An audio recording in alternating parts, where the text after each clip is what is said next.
This is the sound of your ride home with Dad after he caught you vaping.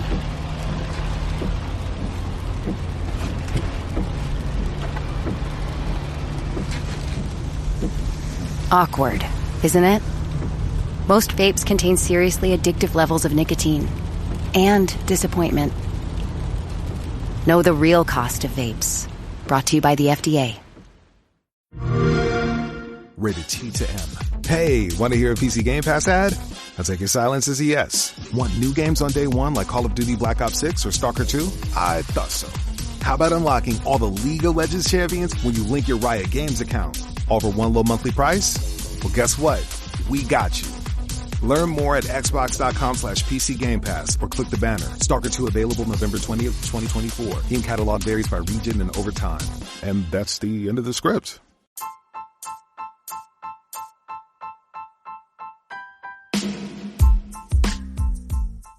All right. Welcome back to Misfit Nation. What a great weekend it was. Like summer in October. Had acupuncture Friday after waiting 6 months for a follow-up appointment. And boy, do I feel good today. What'd you do this weekend? All right. This week we will start with a couple of guests who came together researching to find answers to a decades-old assassination right in Maryland. The book Chasing Shadows is what came to this. Here's a synopsis. On a warm Saturday night in July 1973 in Bethesda, Maryland, a gunman stepped out from behind a tree and fired 5 point-blank shots into Joe Alon, an unassuming Israeli Air Force pilot and family man. Alon's 16-year-old neighbor, Fred Burton, was deeply shocked by this crime that rocked his sleepy suburban neighborhood. As it turned out, Alon was not just a pilot. He was a high-ranking military official with intelligence ties.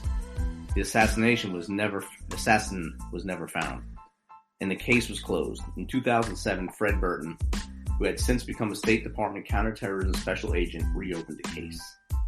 In Chasing Shadows, Burton spins the gripping tale of the secret agents, double dealings, terrorists, and heroes he encounters as he chases leads around the globe in an effort to solve this decades-old murder.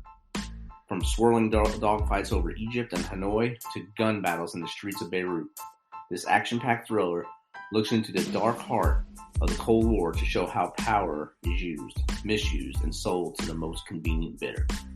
So without further ado, let's get Mr. Ted Andre and Mr. Fred Burton on here.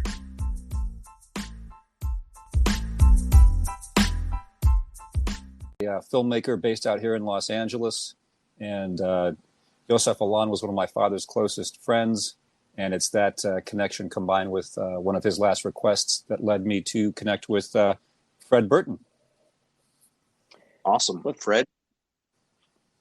Well, thank you very much for having me on. And my name is Fred Burton. I'm a former U.S. State Department counterterrorism special agent and author of the book Chasing Shadows, which is the story of the 1973 assassination of Colonel Joe Alon in my hometown of Bethesda, Chevy Chase, Maryland. Oh, welcome to the show, gentlemen. I'm glad we were able to get this thing together.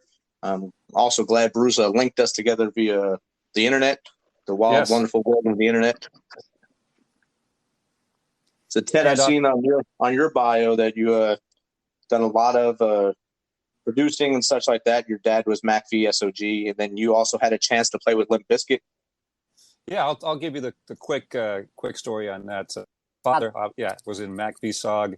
I had an uncle who flew SR-71s. I was the one who went into the arts, so I had this crazy idea of moving out to LA with less than $100 and a guitar and a box of clothes, and ended up auditioning for Ozzy Osbourne. That's the reason I came out here, and that was a terrific experience, and that kind of got me into the groove of the music industry, and I formed a couple of bands on my own, and one of which was Sister Shotgun, managed by Tammy Shad, who coincidentally Tal's mother, terrific mentor, and then the Disciples, and we worked with Charlie Miner, who's a terrific promotions guy, and in shooting the second music video for the Disciples, I met the director who was on set that day, Teo Conorelp, and he came to me with an idea about a phone that could communicate with the past. And I wanted to, at that point, I saw the music industry changing, and I wanted to really get into, creating film and TV, and that was the perfect opportunity. So we teamed up on that, started making our own film, and yes, at that time, I had been approached by Limp Bizkit for the Warped Tour. Terrific, meeting with Fred. We had a lot of the same taste in music, which was awesome. However, I had committed to starting that film, and we stayed the course, and that self-financed indie, which we essentially put together with advances from credit cards, ended up getting distributed both domestically and internationally, and we were picked up by Showtime, HBO, and Netflix. So not too bad for our first time. My entry into the film business, and then in the course of doing that, I got to see, to tie it in with our discussion today, just aspects of my father's work, although I knew from a young age, because what he did is highly classified, that you simply don't ask Dad what he does. And there were two things that I learned, from him. One was, I'd like to tell you, but I'd have to kill you. And that was the joke, obviously. And then I knew what sodium pentothal was. I knew that term by the time I was 4. So I wanted to avoid that. I would hope so, yes. And so Fred, you have an extensive background in the counterterrorism field. And then you went into writing after that. How did you two actually get linked together? Well, that's a very interesting story. Chasing Shadows, the killing of Colonel Joe Alon, who was an Israeli intelligence officer, as Ted reached out to me, I was frankly not surprised, because this has been the kind of story over the years where people will read the book or hear an interview or a podcast and say, hey, I know something about that attack. So when Ted first reached out to me, I was not surprised at first, because, again, it was not unusual. However, the more Ted and I started talking over the course of several months now, the more I started to learn that I was missing pieces of the jigsaw puzzle. And like any cold case, Richard, there's always missing pieces of the puzzle.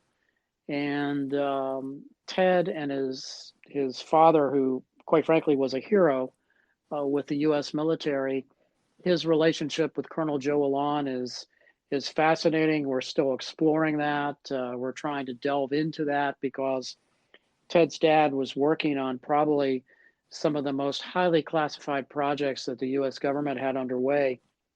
I know that from my intelligence past. So this was a very unique time in America in 1973. We certainly had the days of rage, Watergate, domestic violence, domestic bombings, and we had tremendous geopolitical events unfolding around the globe, predominantly in the Middle East and with Israel. So, for your listeners, we can't underestimate the significance of Colonel Joe Alon. He was a military attache assigned to the Israeli embassy in Washington, D.C., which is one of the most prominent and largest posts for the Israeli foreign ministry anywhere in the world. So Colonel Alon was in an instrumental position here in Washington, and quite frankly, so was Ted's dad when he was working at the Pentagon. Yes, wow. And one of the things, to Richard's point, one of the things that really struck me is, I recall hearing Joe's name, when we were in Virginia, but what really sort of keyed me is this was, my dad's last request was essentially, see if you can help figure out who killed my buddy Joe Alon. And when I started to look into it a bit and ran across Fred and his credentials, it not only did that impress me, and the story, floored me, quite frankly, but on top of that, the bits of intel that my father shared with me were completely what I read in an account given by this jackal.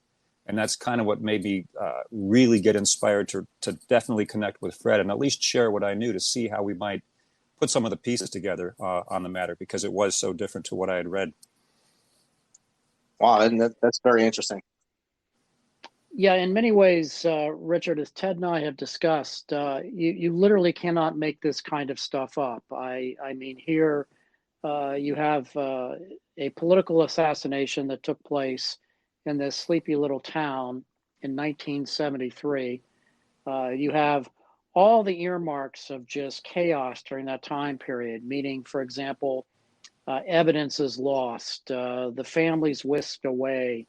This is on the heels of the Munich massacre, of the killing of the 11 Olympic athletes in Munich. You have the Wrath of God squads going around the world from the Israeli Mossad, assassinating the terrorists that were responsible for Munich. And one of the key aspects or takeaways from my investigation of this that I worked on officially when I was a special agent, then picked up the mantle after I left the government and kind of worked on it for damn near 50 years now, is that, the organization that was responsible for this had also been involved in Munich. And when Ted reached out to me, his father was also on that same path and that same hunt. So we have this convergence of stories that oh yes, is and let me amazing. Let me interject, because this is interesting too on the subject of BSO, Black September, certainly not the Boston Symphony Orchestra. We apparently, my family, my mom got a phone call. So shortly after Joe Alon was killed, she was threatened at her dad's house in Minnesota. And this is one of the things my father shared with me. So the same group had targeted us, and we were under protection for quite a while in Germany. Again, I knew none of this until very recently. And one of the other remarkable things that my father shared with me about that is when they did call in the threat, it takes some time to assess this. And apparently our side wasn't quick enough to assess. So he engaged Mossad to look after us for a bit. And when he was asked if he needed protection, he said, "Nah, I can handle these guys." Now, to hear that kind of a comment, and again, I knew not too much about Dad's background growing up, except it was classified, that really stuck with me as well. Like, what sort of work was this exactly? And how, to Fred's point, like, how can we start to get a better understanding of the whole construct of that?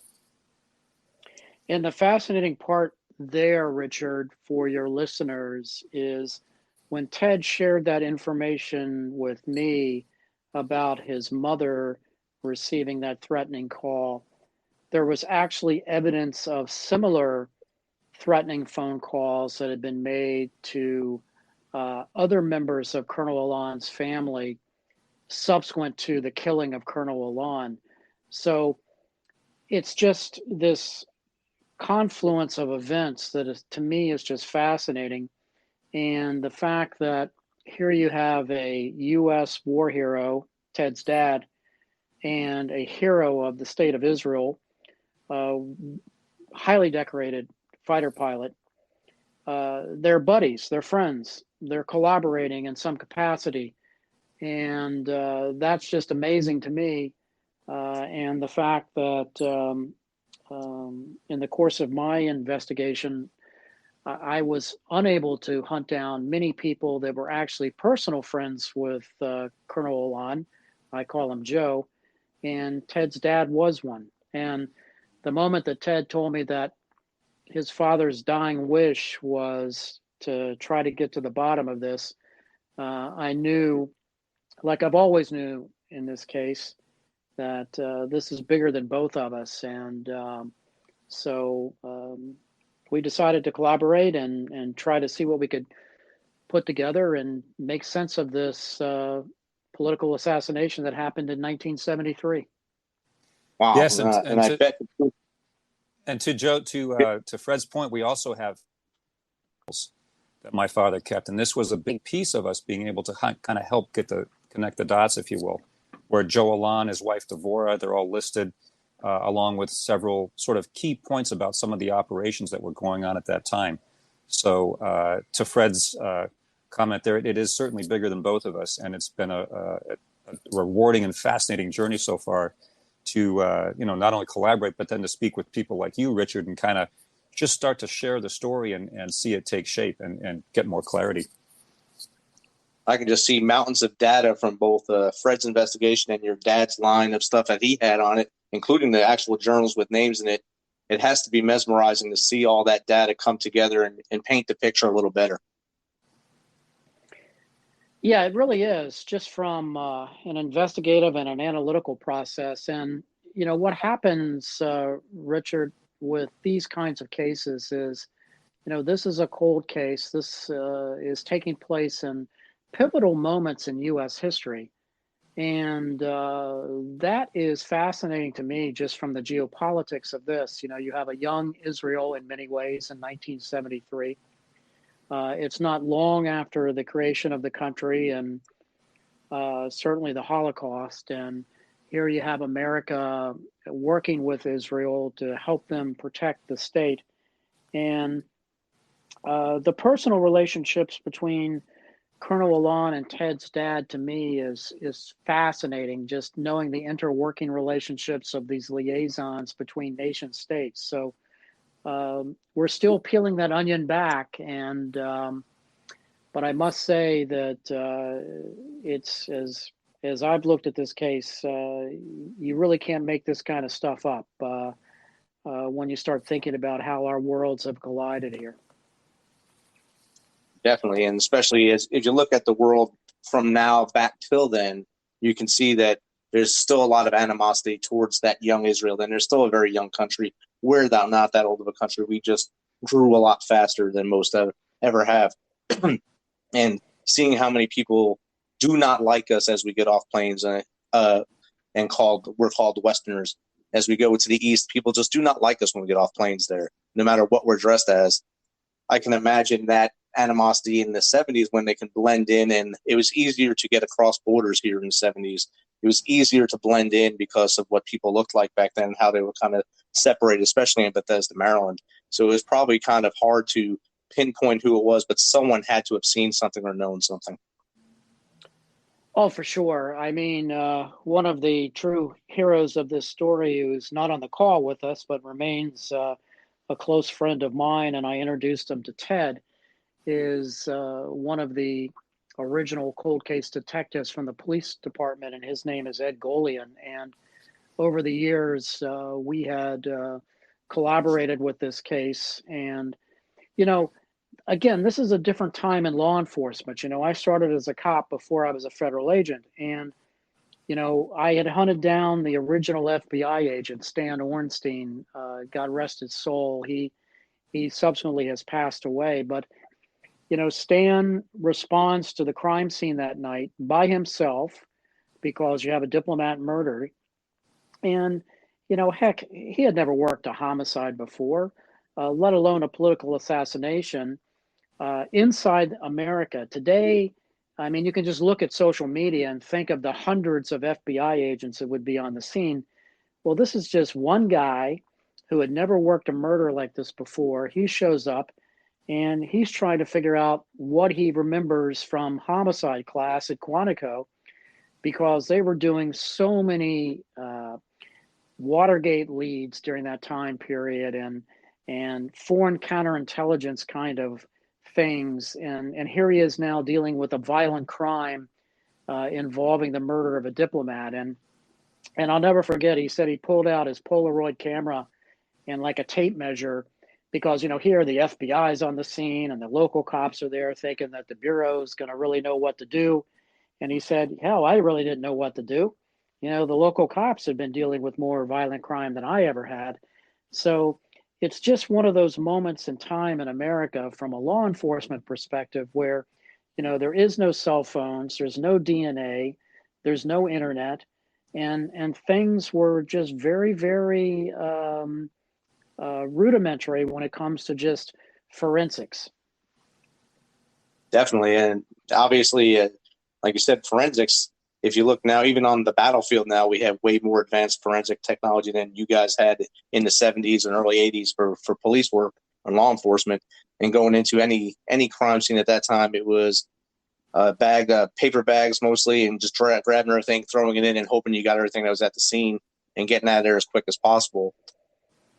Oh, trust me, I know those days well. I investigated many acts of international terrorism just with a small camera and what we used to call an identikit, which was kind of like a Mr. Potato Head, where we would piece together different heads and noses and eyes and show them to witnesses and try to do a photo array with that. And it was just a different Yeah, it was just a different time when it came to just investigations. And so as you step into the intelligence community, though, where Ted's dad is, again at the Pentagon, working obviously with Colonel Alon, those kinds of exchanges to me are just fascinating.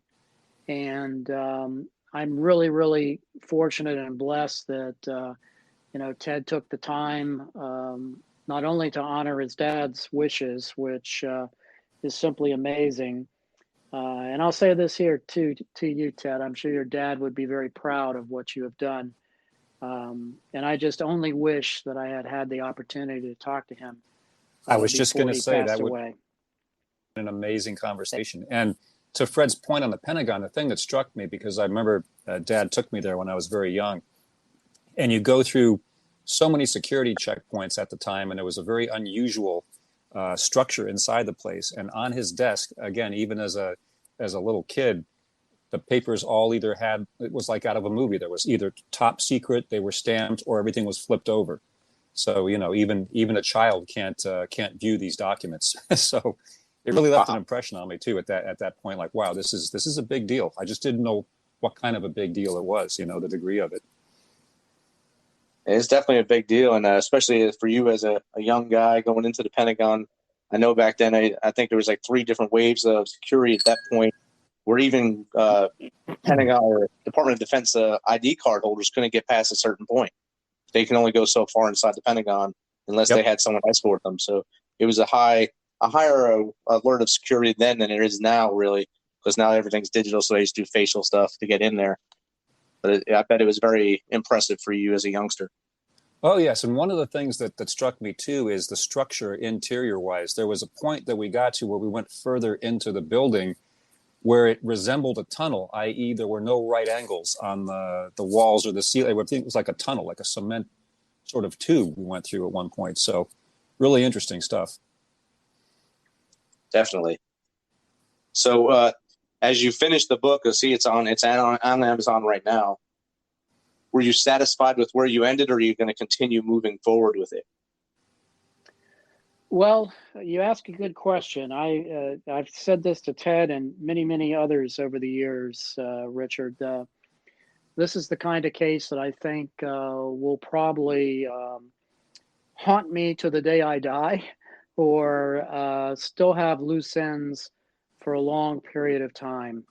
I don't want to give away the ending of the book because there is what I feel to be some favorable resolutions at the end of the story, but subsequent to the book being published, the way that it's touched people has really been amazing to me, such as Ted, and the people that have come forward with new information over the years at times has just been somewhat extraordinary. And I think it's the kind of story that truly needs to be told. And if truth be told, we certainly have more than enough material for a sequel. It's just a matter of bandwidth of putting that together. But I'm extraordinarily grateful for Ted for hunting me down and reaching out. And once I heard what his dad had said to him and learned of his dad's relationship with Joe, I knew. I defer to Ted on where we may be going downstream with this story, but we certainly have enough material and compelling information that I think tells a human interest story here on how not only this relationship existed between Colonel Alon and Ted's dad, but just the fact that, a father telling a son to close something out for him when he's no longer here, and hunting me down from that aspect, and just the collaborative nature of what we've been able to kind of piece together, to me is just amazing as far as I'm concerned.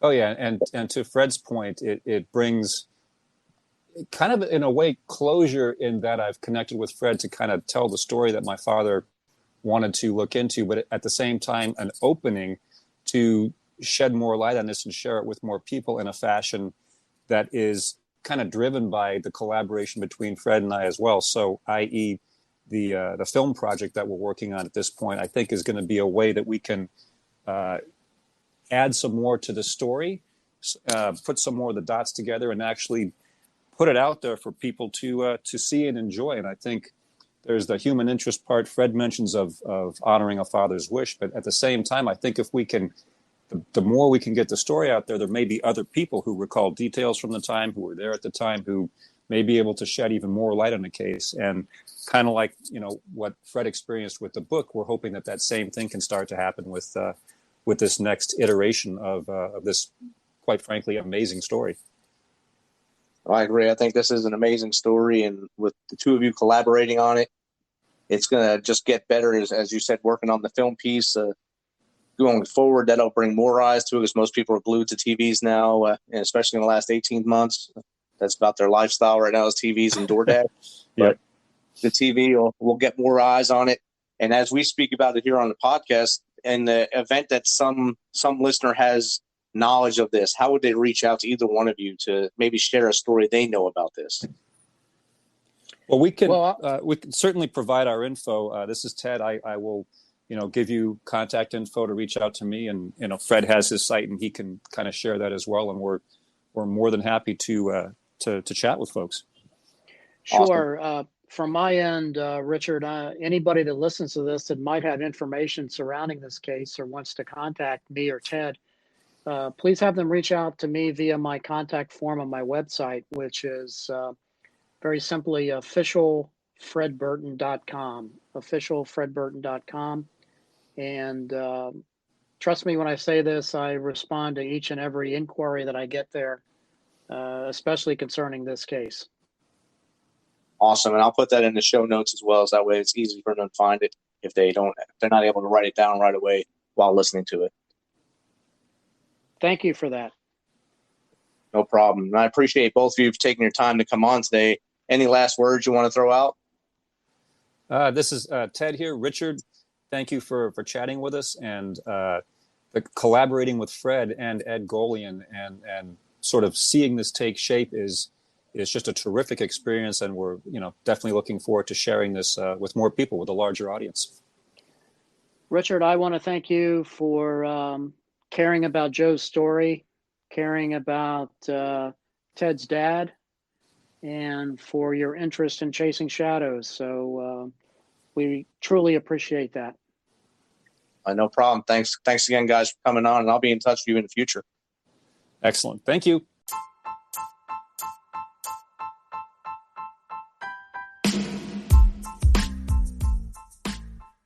That was awesome, chatting with Ted Andre and Fred Burton. If you think them linking in is a great story, you need to get a copy of Chasing Shadows. You will not be disappointed. It can be found on all places books are sold. So you know how we do this. Thanks for taking some of your time to spend with us on the Misfit Nation. Be sure to hit that subscribe button and share the link as much as possible.